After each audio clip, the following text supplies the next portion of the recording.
Hello, everybody, and you're very welcome to today's In Conversation With. Today, we're joined by Professor Michelle D. Young, who is Professor of Education Leadership and Dean of the School of Education at Loyola Marymount University. Michelle works internationally with universities, practitioners, professional organizations, and state and national leaders to improve the preparation and practice of school and school system leaders and to develop a dynamic base of knowledge on excellence in educational leadership. Her scholarship focuses on the development of education leaders and policies that support equitable and quality experiences for all students and adults who learn and work in schools. Her scholarship and professional contributions have been recognized by multiple awards, and Michelle has been instrumental in increasing the focus of research in educational leadership on leadership preparation and to bring research to bear on the work of policymakers.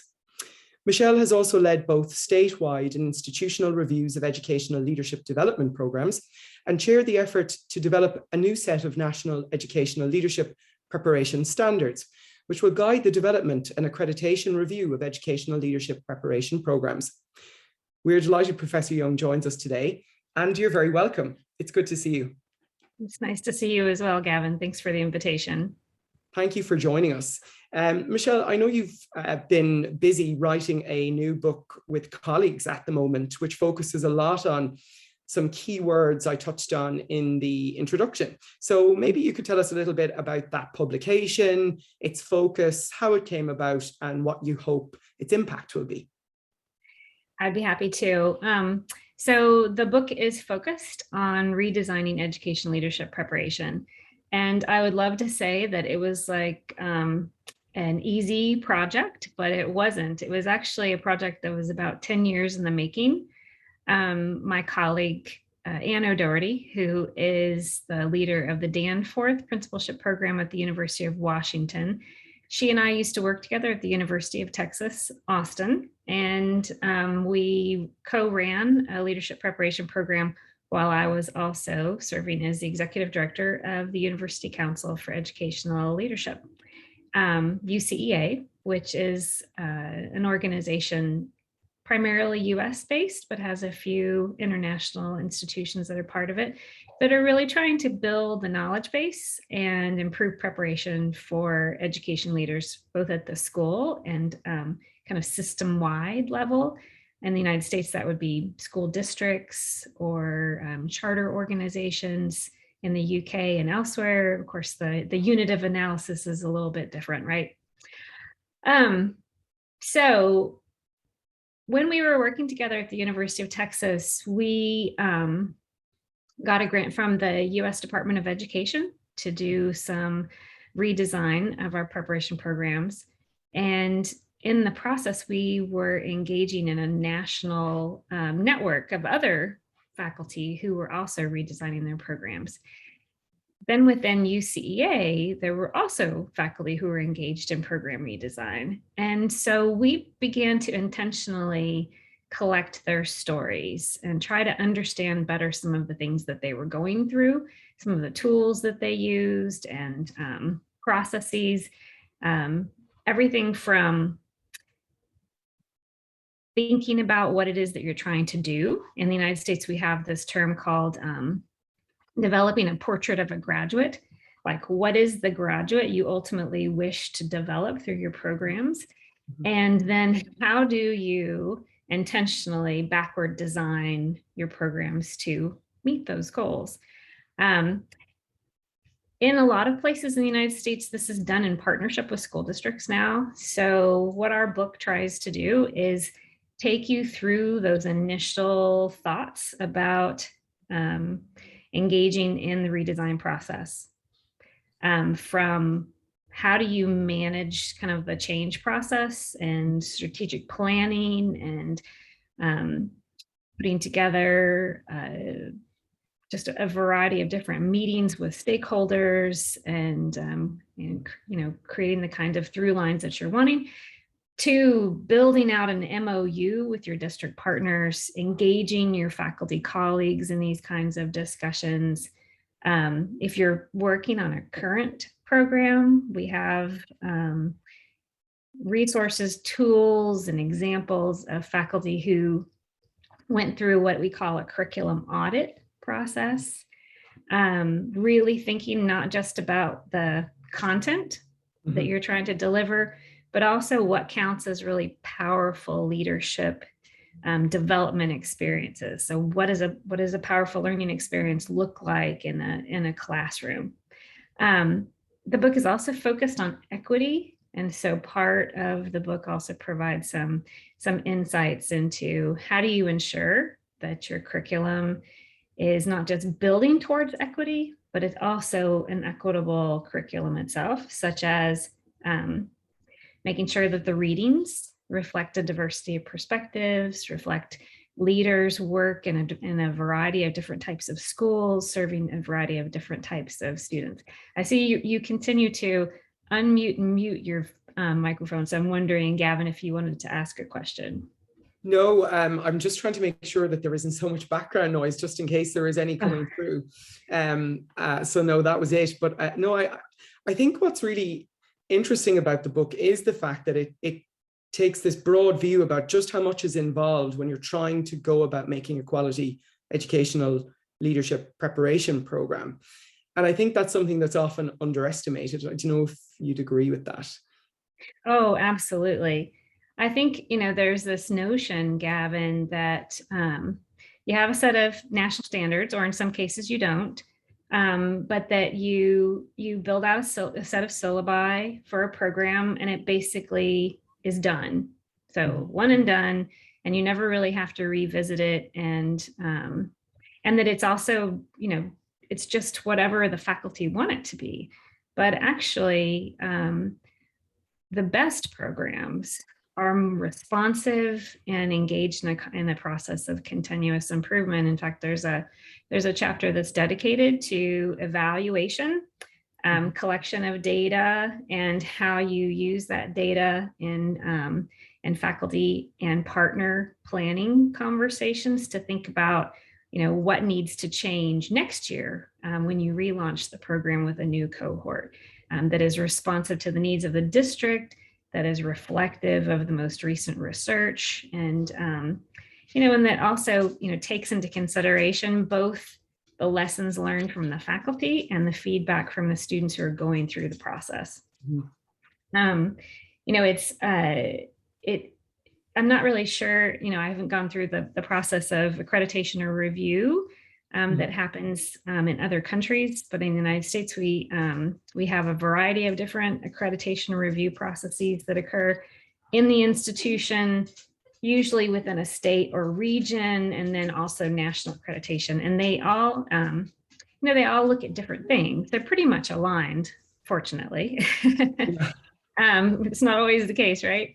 Yeah. But it's important to be able to have the kind of data and be planful about how to use those reviews as learning opportunities, and not just things that you check the box off, that thank goodness that's done. So we provide advice and what we call organizational routines that faculty can put in place that can help them be more planful and be more intentional. Intentionality is like a really important concept that we kind of continually try to encourage among the readers of the book. Yeah. I'm also curious about, in the book, we talk a lot about, you talk a lot about, and certainly in the Irish context, when we think of leadership preparation, we imagine it to take place in university-based settings.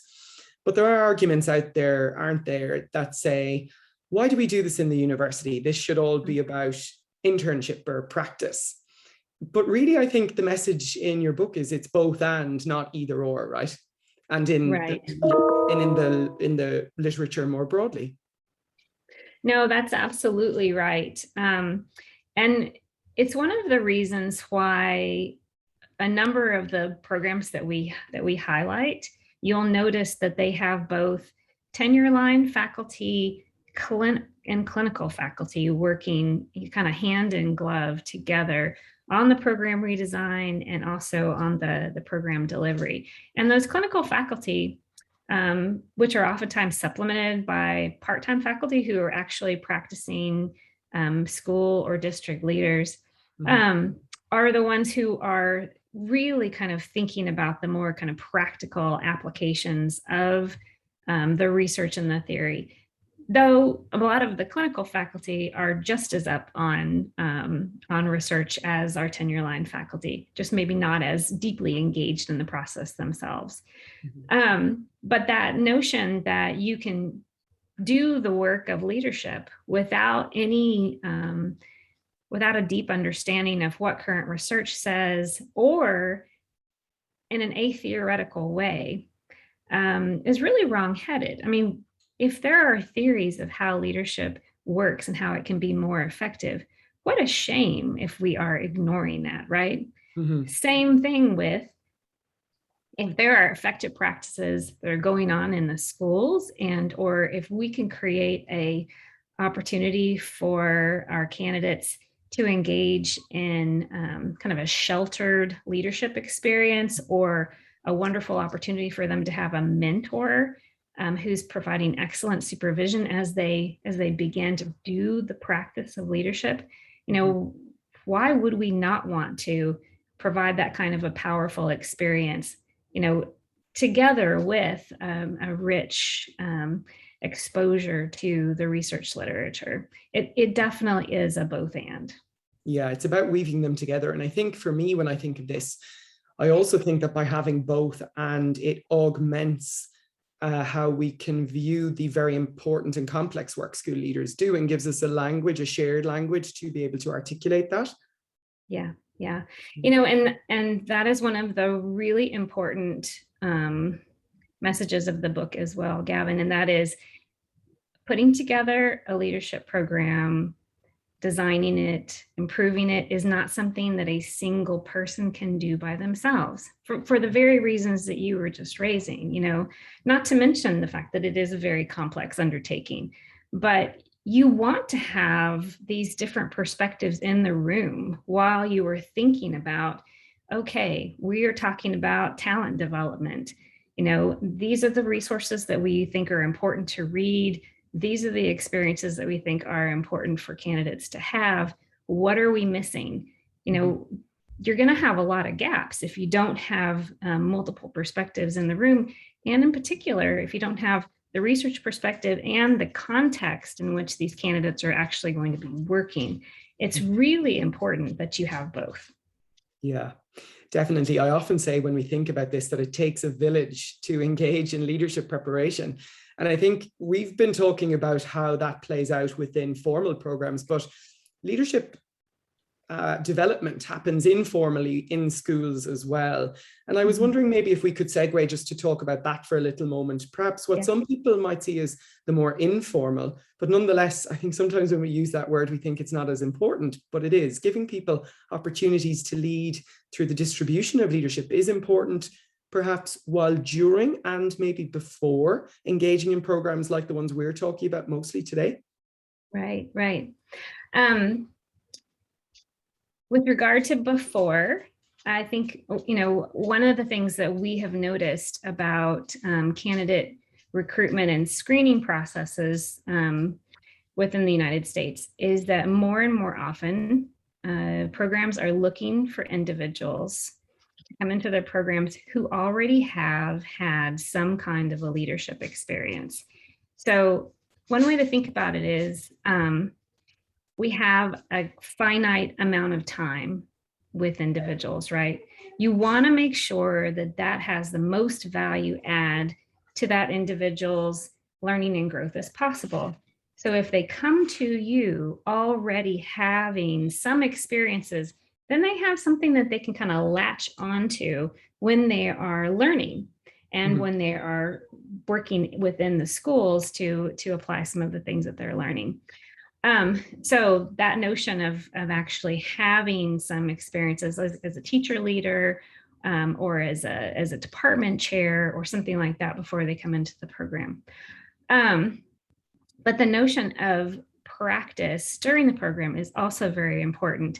And unfortunately, Gavin, this is one of the areas where we probably have the least amount of research, even though people agree. You know, research and surveys and so forth have all said, you know, that the internship is one of the most important opportunities within a leadership preparation program, period. It's probably the thing that we know the least about. We know a lot about what instructional leadership looks like and how you can develop instructional leadership and the things that they should read, but what actually it looks like within a sheltered internship experience is the thing that's kind of more of an open question for the field, at least in the States.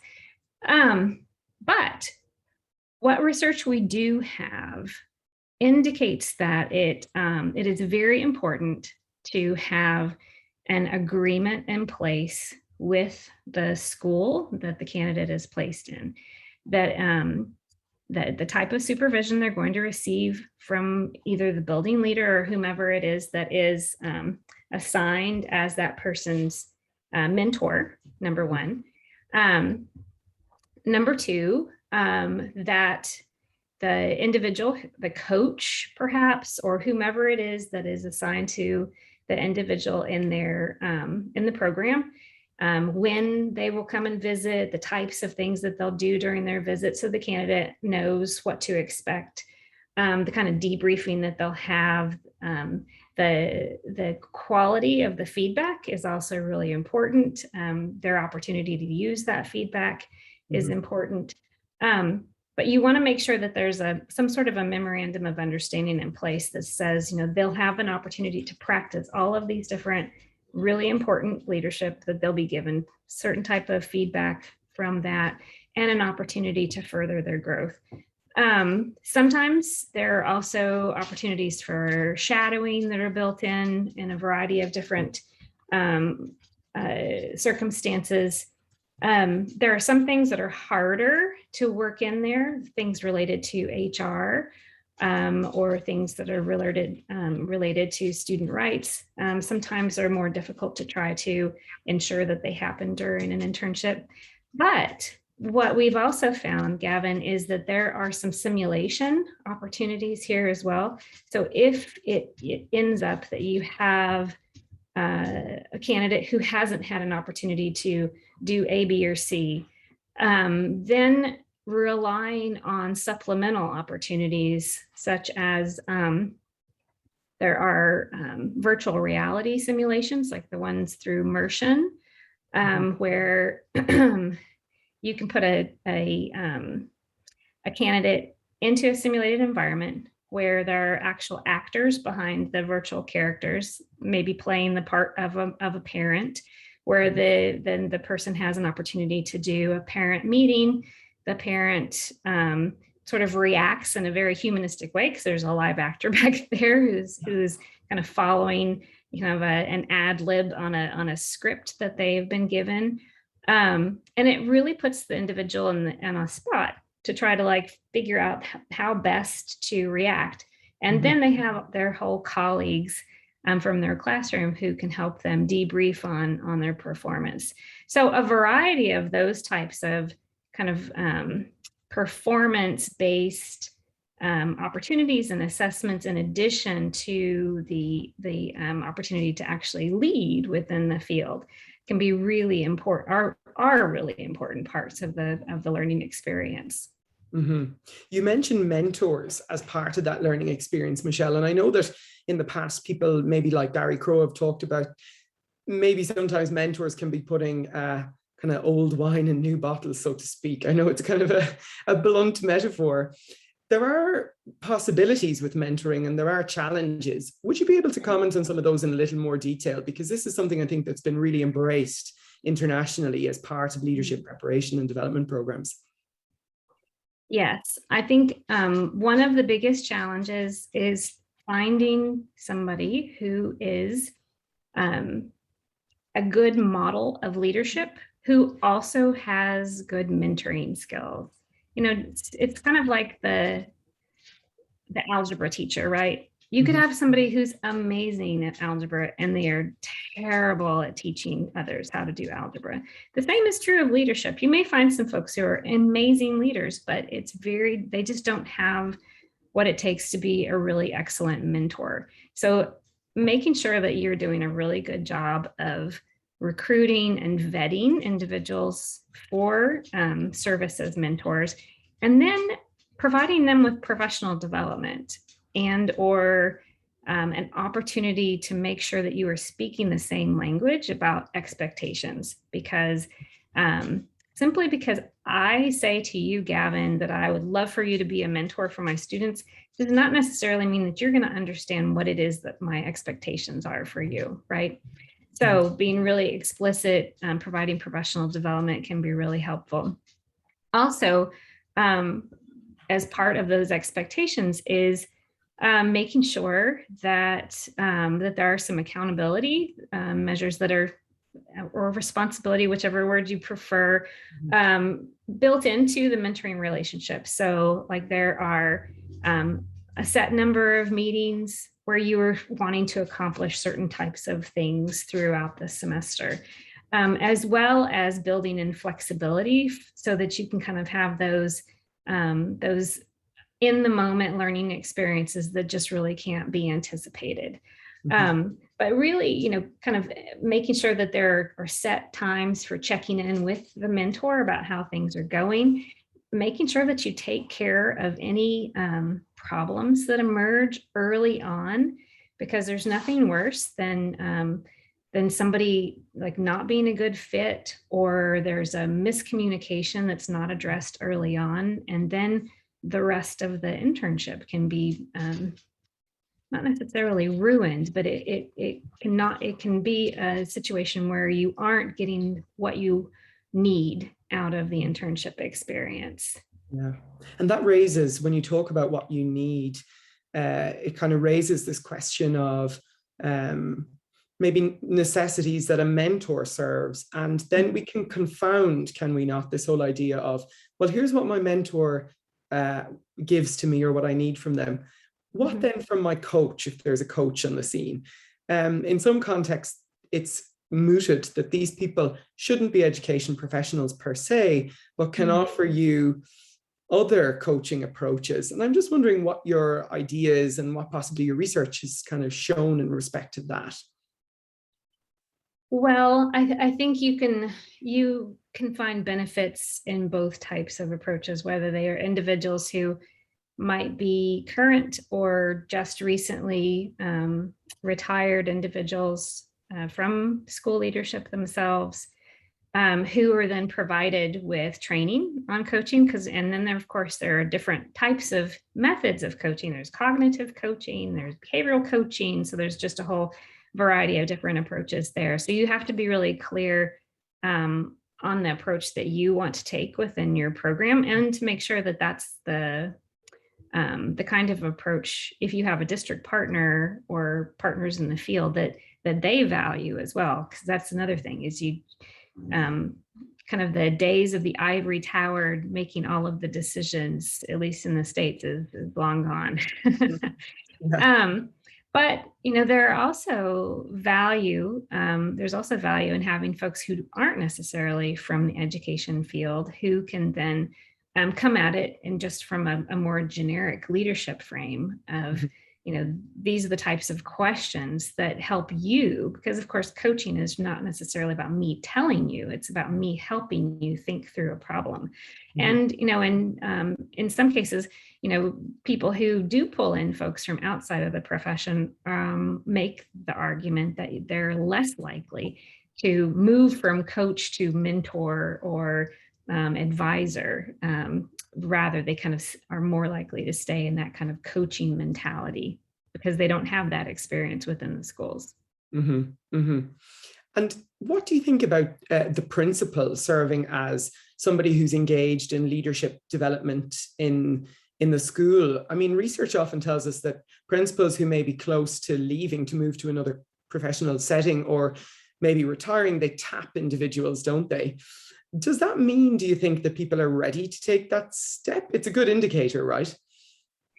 Yeah, I would say it is a good indicator. And I'd say that the best leaders are those that do a lot of tapping over the course of their careers. And tapping becomes so incredibly important for a number of people. Some of the research that I did early on women in the leadership field really highlighted the importance of somebody, whether it was their principal or it was a colleague, just saying to them, I think you would be a great principal. And they sort of think to themselves, really? I never really thought about that before. And then suddenly it's like an aha moment has happened. But those early opportunities to sort of spot talent and encourage that kind of leadership growth is really important. And I think I agree with you, Gavin. It is an indication that that person is looking out for, and therefore is sort of like leaning into this idea of being a coach and a mentor, and the kind of person that you eventually, might want to include within your own coaching or mentoring team. Mm-hmm. Sometimes we might be inclined, though, to perhaps tap people who are like us, sociability or whatever we want to call it. No, that's right. So diversity is really important. And I know that some of your other work recently has been focusing on that. And I think lots of contexts, again, internationally, are recognizing that in our diverse schools that reflect our diverse communities, we need diverse leaders. So what kinds of messages can you share with us, Michelle, about your work in the US about making the leadership pipeline and those who participate in leadership preparation representing more diversity?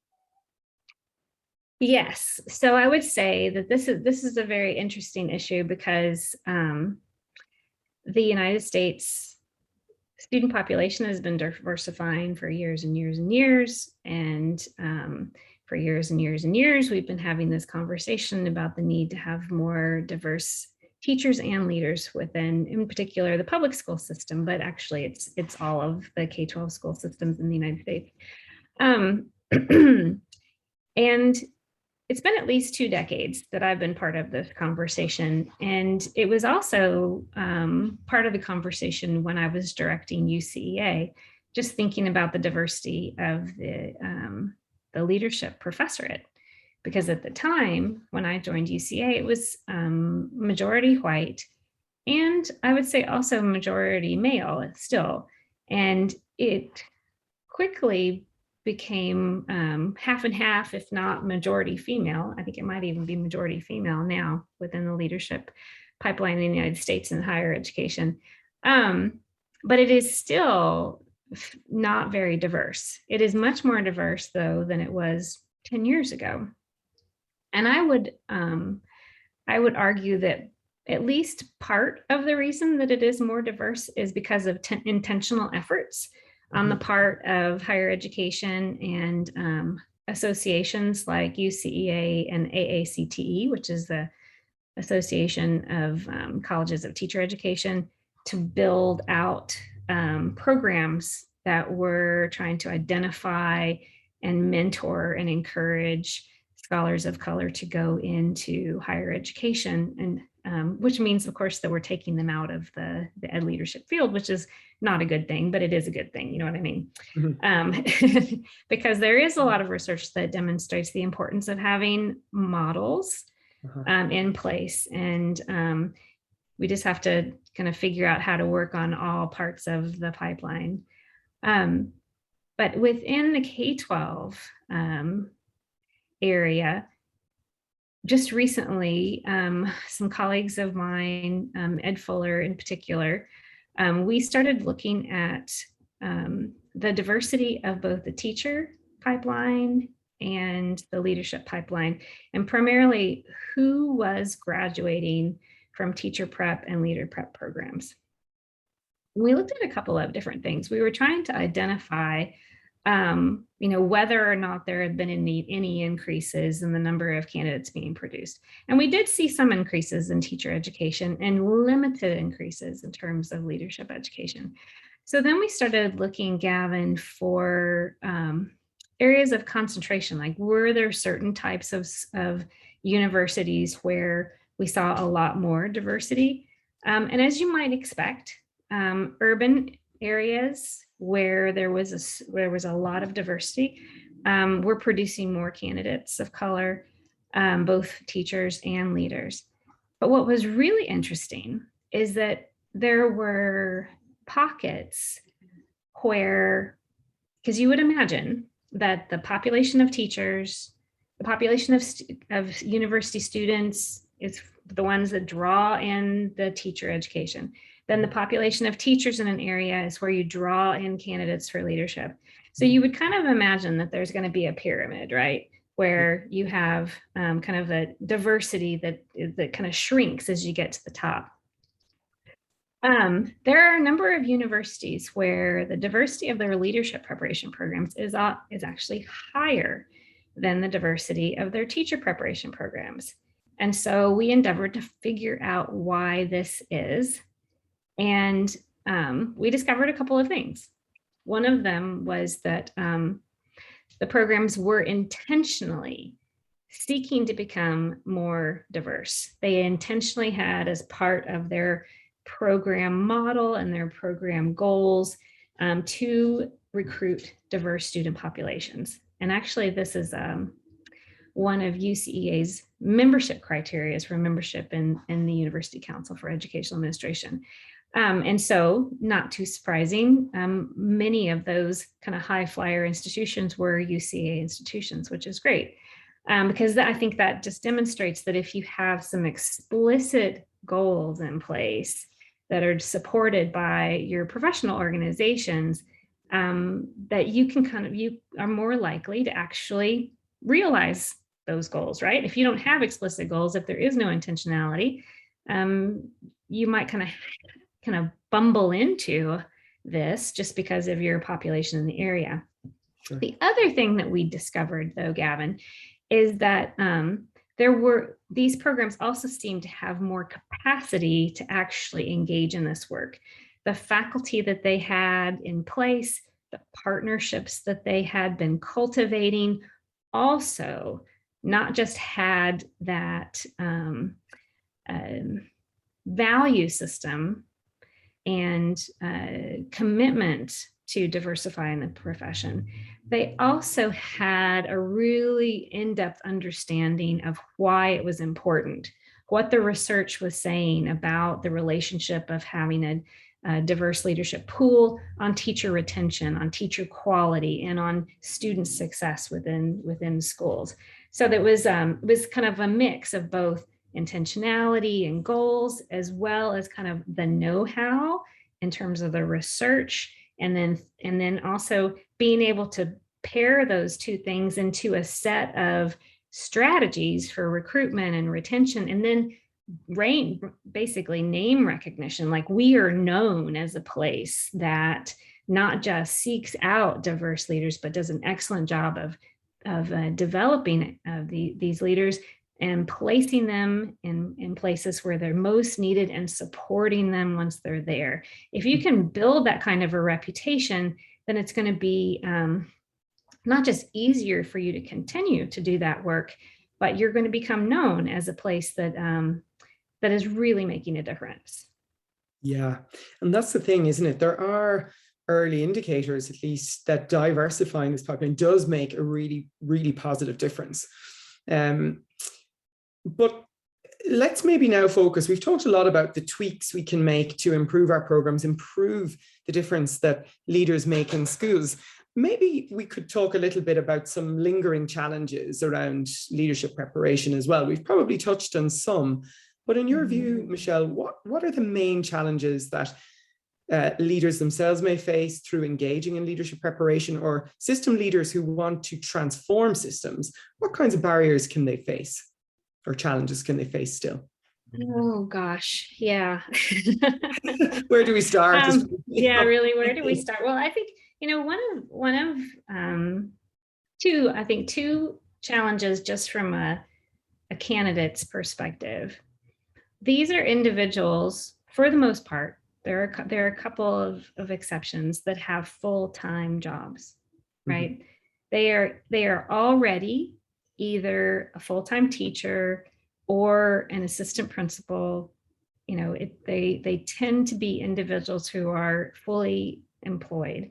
And so if their particular situation doesn't come with release time, or doesn't come with a full-time internship that's provided by their organization, then that means that they're having to kind of steal time from themselves to be able to fulfill the internship requirements, or just the internship opportunities, not just requirements, but opportunities, that field work that we were talking about earlier. And it's a lot harder to do that kind of in your spare time, during your lunch period, or during your planning period, or during the summer. It's possible. It is definitely possible, but it's a lot harder. When I was working on the national standards for leadership preparation, Gavin, we created one standard that really focused on the internship. And we really debated about the time, like the number of hours.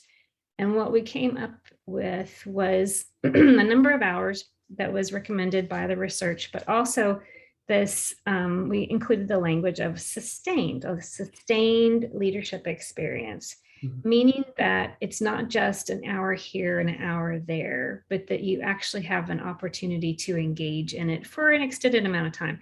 And that could mean a lot of things. It could mean a week, it could mean a month, it could mean a semester. But to have those types of opportunities where it is, where it's not just sort of like wherever it's convenient is really important. The second piece is funding. You know, that all about again, the money. yeah. I mean, people have mortgages and they have families, and so, you know, not just the time that is involved in this, you know, investment in yourself, but also the dollars that are involved. And you know, and it can take, you know, it can take a big chunk out of a person's paycheck if there isn't funding that's available to folks as they're engaging in this important professional learning opportunity. There are a number of programs that through their partnership work have been able to figure out funding mechanisms. For example, we have examples of individuals who are still paid as a teacher, and then they serve in an intern role or as a assistant principal. So they're being paid as the teacher, but they're serving an assistant principal or intern where they're actually doing the work of leadership. So they're contributing to the school, but the district is actually paying paying for them. And then they negotiate some kind of a deal with the university to either reduce the tuition or pay the tuition. There are grants that are, of course, have been offered, like through organizations like the Wallace Foundation. So there are a variety of things that have been put in place, but those, unfortunately, are the exception and not the rule. In most cases, folks are paying a lot of their tuition, and they're having to figure out how to navigate finding time for their internships. Yeah. And I suppose one of the challenges is the conversion guarantee of that investment isn't always guaranteed per se. And that can be dispelling for people then to put themselves forward for this kind of experience. Yeah, which I think is another kind of argument in favor of the preparation partnership model. It's not perfect for one, just for the reason that you mentioned of that's related to tapping. So in partnership models, it's usually the district and the university together are selecting candidates to go into the program, and there's oftentimes much more support for folks once they're in the program. However, it kind of takes the individual out of the equation. Like if I don't get noticed or chosen by my division because I don't kind of like fit their model, then I may not have an opportunity to go into a leadership preparation program, at least not through this partnership model. And if I don't go through this partnership model, it's much less likely that I would get hired by my district in a leadership position. Of course, that may say something about, you know, my need to maybe move to a different district or something like that. But yeah.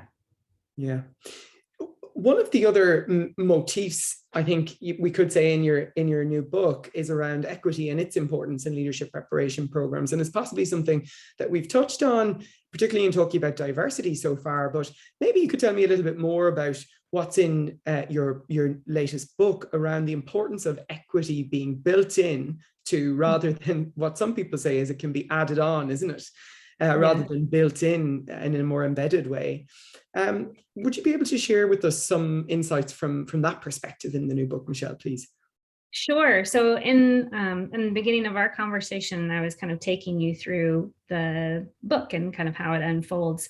And equity is there from the very beginning. So we talk about how when you're thinking about your program theory of action, when you're articulating your program goals, how essential it is that equity be kind of right there on the table, in the forefront, part of the conversation from the very beginning.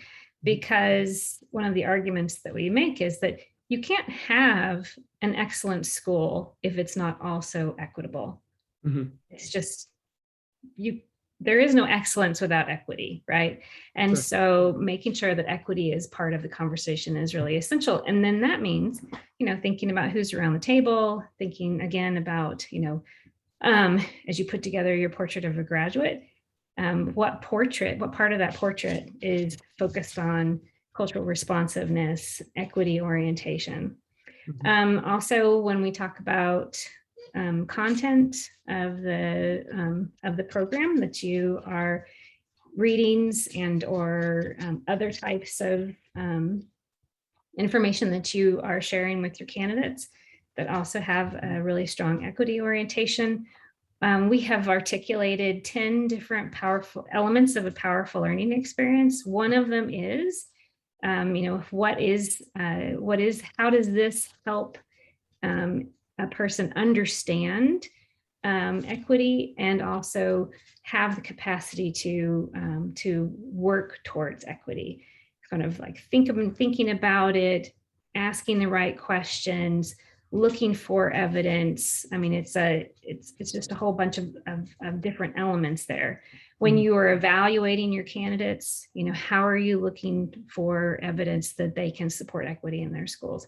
When you are having conversations with your colleagues about how well we did this year in terms of meeting our goals, how does equity show up within your conversation? So it really is a theme throughout the book that is kind of an essential part of each one of the kind of steps along the path to program redesign. Mm-hmm. I think that's really so important to recognize, as you say, that equity and excellence are two sides of the same coin that we want in terms of success. One other thing I'd like to briefly chat about, Michelle, to kind of share the message with international audiences is about the work of the UCEA, the University Council for Educational Administration, which you directed for a significant period of time. Could you explain to us very briefly the work of the UCEA and perhaps the work also of developing the leadership standards and the impact you believe they've made in shaping leadership preparation? It's something I think, again, many national contexts are doing. Mm-hmm. Yeah, sure, absolutely. And I would also encourage folks to reach out to Monica Byrne-Jimenez, who's the current executive director, and UCEA is now housed at Michigan State University. So that's how you can contact her. From the very first set of standards that were developed in 1996, UCEA has had a really strong participation in both the preparation standards for school leaders in the United States, which used to be called the ISLIC standards, which stands for Interstate School Leadership Licensure Consortium Standards, an organization that no longer exists. So recently, in the most recent redesign, they were renamed the Professional Standards for Educational Leaders, or PSEL. Yeah. Yes, but hand in glove with the PSEL standards, the practice standards, are also a set of preparation standards that are used both to design programs, but then also to evaluate and accredit them through organizations like CAPE, the Council of Accreditation for Educator Preparation, which is a national organization in the United States. But the preparation standards are called National Education Leadership Preparation Standards, or NELP. And there are two versions. There's one that focuses on kind of the building level, and there's also one that focuses at the district or school system level, given that that is the work of the state.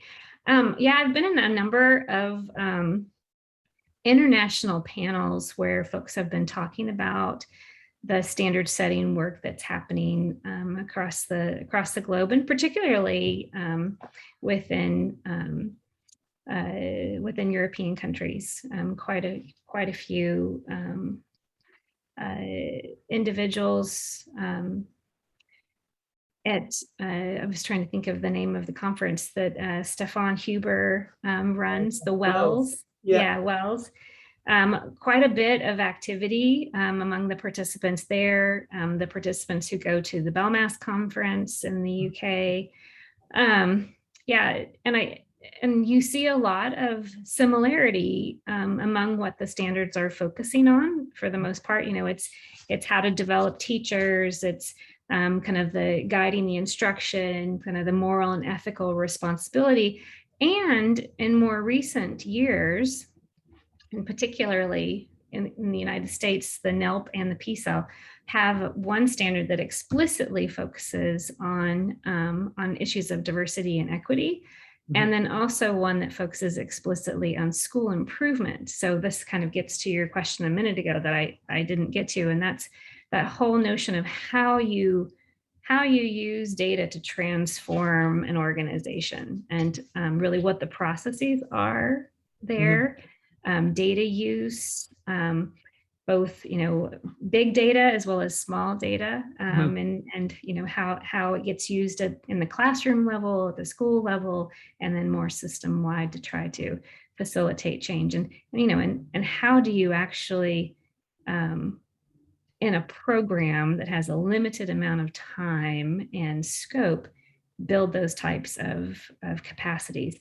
I think really, Gavin, that is one of the biggest challenges for leadership preparation programs, is trying to decide what they cannot cover, because there's just really a lot of important things. It's kind of the same, different but similar to some of the decisions that a lot of school level leaders are trying to make right now about how to prioritize the curriculum as students return to school and have missed a lot of learning over the last year. You know, how do we accelerate their learning, right, to ensure that they get the concepts and the information that's absolutely essential for them to move on to the next level, to be able to be successful, and to be able to critically think. That's kind of the position that a lot of ed leadership faculty and their partners are facing, where they're looking at the very complex work of education leaders and saying, what is most essential that we need for folks to know and be able to do day one when the building is essentially in their care? You know, what are those things? Yeah. And that's what it is that we've been trying to articulate within the leadership preparation standards, is that at the end of this program, you will have these things, and this will prepare you for day one. But that's not the end of the journey. The journey goes on. The learning must continue, because the work of leadership is so incredibly complex. Especially when people perceive, you know, in that transition, the isolation, the perception, the buck stops with me. As we said earlier, it takes a village. It requires you to collaborate with others to support your own growth and development too, I think, is the point we're articulating here. That's right. That's right. Michelle, we've talked about a lot today, but I am aware of time. So I'm just wondering, what else would you like to share that maybe we haven't had a chance to talk about today, that came through your book or through your really, really impressive program of research on this really important area? I guess, just as sort of a last words, I would just say that the learning that I've had an opportunity to do over the last 10 years with my colleagues, Katie Cunningham from South Carolina and Anna Doherty from University of Washington, has been so incredibly important to me as a faculty member and as an organizational leader. It is wonderful to be able to have networks of individuals who are really working to try to improve their programs and willing to talk about it and share their ideas and their understandings.